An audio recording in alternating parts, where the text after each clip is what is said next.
Suzuki Baleno terbaru yang baru aja diluncurin pas Gias 2022 dan sekarang kita kesempatan untuk make dan nyobain di harian. Ini nggak cuma tampangnya doang yang dirubah sama Suzuki, tapi ada sejumlah penyempurnaan dari sisi mesin, dari sisi fitur, dan juga tetap dengan harga jual yang terjangkau. Gimana impresinya? Tonton aja terus deh, jangan lupa like dan subscribe. Oke.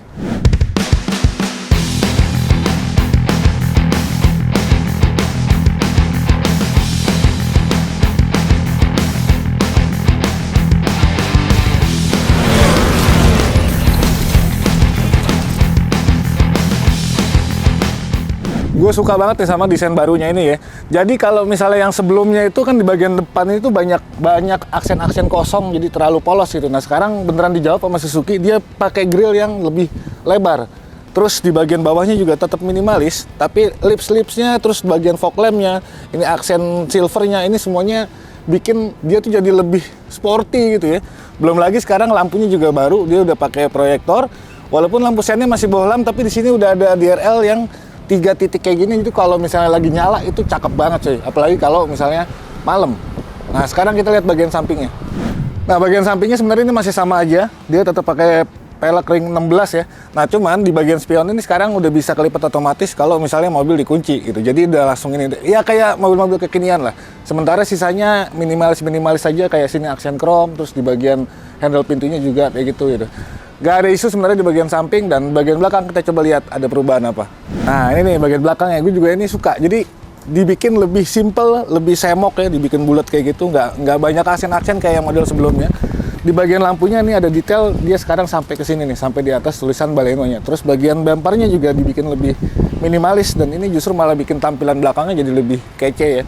Ada wiper, ada defogger. Terus untuk spoilernya juga ini dibikin minimalis dan ada high mount stop lamp. Cuman sayangnya ini masih kayak remote control ya, belum shark fin antena. Tapi ini oke lah, tampilannya secara keseluruhan gue suka. Warna birunya juga ini keren banget. Nah yang namanya hatchback pasti kita bakal menemukan ruang bagasi yang sebenarnya ini cukup lumayan. Walaupun ini jadi kayak agak dalam, ini ada tatakan di sini jadi lebih rapih kalau dari dalam ya. Nih, jadi di sini tuh dalam banget menurut gue. Bakal agak susah buat ngangkat turunin barang di sini tuh ya. Di dalamnya ini ada ban serep dan lain-lain. Cuman untuk ukuran sih ini lumayan lah. Dalam gitu kayak kolam sebenarnya. Oke, kita lihat mesinnya. Nah ini yang tadi gue bilang, bagian mesinnya ini udah ada perubahan yang cukup signifikan ya. Kalau misalnya sebelumnya dia pakai mesin K14B 1400 cc, sekarang dinaikin sedikit 100 cc jadi 1500 cc. Dia pakai mesin K15B sama kayak R3, dan hampir sekarang semua mobil-mobil Suzuki yang baru pakai mesin itu ya. Dia punya tenaga 103 horsepower dan torsinya 138 Nm. Ini selain jadi lebih bertenaga dan enaknya, lebih irit juga gitu. Walaupun untuk tampilan mesinnya, aduh ini harusnya pakai cover, pasti bakalan lebih cantik ya. Untungnya di sini udah ada peredam, jadi no isu lah. Nah terus dia si mesin ini disalurin pakai transmisi otomatis 6 speed. Oke. Nah ini bagian kabinnya juga ada sedikit penyempurnaan ya. Jadi kalau ini mungkin warna biru ini jadi hero colornya. Jadi di luar itu warna biru kayak gitu, dan di dalam juga ini ada aksen biru. Jadi hitam sama biru, nggak mencolok, gue suka. Terus di sini juga ininya lumayan ya. Ini aksen apa ya, kayak titanium kayak gitu. Nah apa yang baru di sini? Yang baru di sini itu kalau kita lihat di panel AC-nya ini udah baru, dan ini udah auto. Terus kalau misalnya lo perhatiin di sini tuh ada head up display yang bisa diaktifin di tombol-tombol yang ada di sebelah kanan setir ini ya. Terus di sini juga ada stability control, udah gitu buat ngatur tinggi rendahnya lampu sama sensor parkir, itu semua ada tombol-tombol di sini. Ini masih banyak tombol-tombol yang kosong yang harusnya bisa diisi dengan fitur-fitur lain sih. Terus setir ini sama kayak R3 ya. Di sini ada tombol-tombol juga buat pengaturan MID sama buat audio. Nah, di sini ala-ala floating, cuman memang sayangnya ini layarnya masih kecil banget. Harusnya tuh bisa segede ini gitu, seperti mobil-mobil kekinian. Walaupun secara fitur juga ya standar, tapi ya cukup menghibur lah. Konektivitas juga gue nggak terlalu ribet ya, pakai Bluetooth udah oke. Suara audionya juga bagus, dan ini ada 6 airbag secara keseluruhan. Nah terus di bagian sini ada buat soket-soket, walaupun ini harus pakai konverter lagi ya. Oh ini enggak nih, bisa nih yang sebelah sini. Tempat penyimpanan, transmisinya juga sama kayak R3.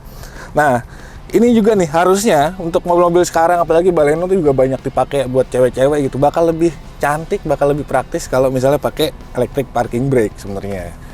Kayak gitu. Udah, sisanya oh ini, spionnya juga udah pakai auto dimming. Jadi kalau misalnya ada sorot lampu dari belakang itu nggak bakal silau. Dan satu lagi yang bikin Baleno ini enak banget, posisi duduknya, terus joknya. Ini memang joknya bukan kulit, dia masih bahan fabrik, juga ada aksen-aksen birunya. Ini didudukinnya tuh enak banget gitu ya, berasa tebel dan jadi lebih apa ya? Jadi lebih nyaman gitu. Pengaturannya ada tinggi rendah dan juga maju mundur, reclining, walaupun masih manual semuanya ya. Terus setirnya juga ini enak, bisa di teleskopik dan juga di tilt.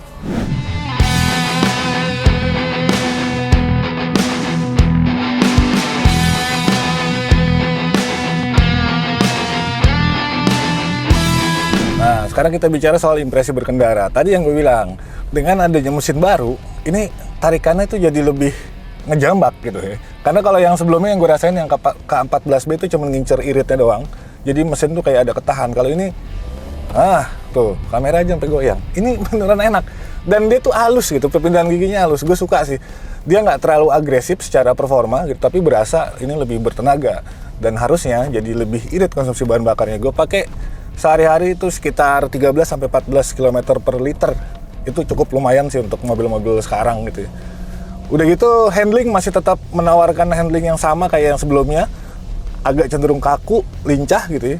Emang suspensinya agak keras, tapi sekarang kalau misalnya di jalan-jalan yang bergelombang atau posisi tidur itu lebih enak bantingannya. Jadi kayaknya ada sedikit peningkatan lah gitu.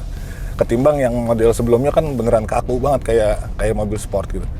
Jadi itu yang gue suka dari Baleno yang sekarang gitu, yang hatchback yang barunya ini, dia udah kompak, mesinnya lebih bertenaga gitu, bahan bakarnya juga tetap irit, dan jadi kayak dipakai buat harian tuh ini pas banget. Bahkan buat cewek-cewek juga ini termasuk mobil yang menurut gue ramah dan gampang ditaklukkan lah gitu ya. Kira-kira kayak gitulah. Oke, kesimpulannya jadinya, jadi Suzuki udah berhasil ngebuat Baleno jadi punya value lebih ya dengan adanya yang facelift terbarunya ini. Dia punya fitur yang lebih lengkap, punya mesin yang lebih bertenaga, terus yang pasti harga jualnya juga murah. Yang harusnya ini bisa jadi pertimbangan di kelasnya ya, ada Honda City, ada hatchback lainnya.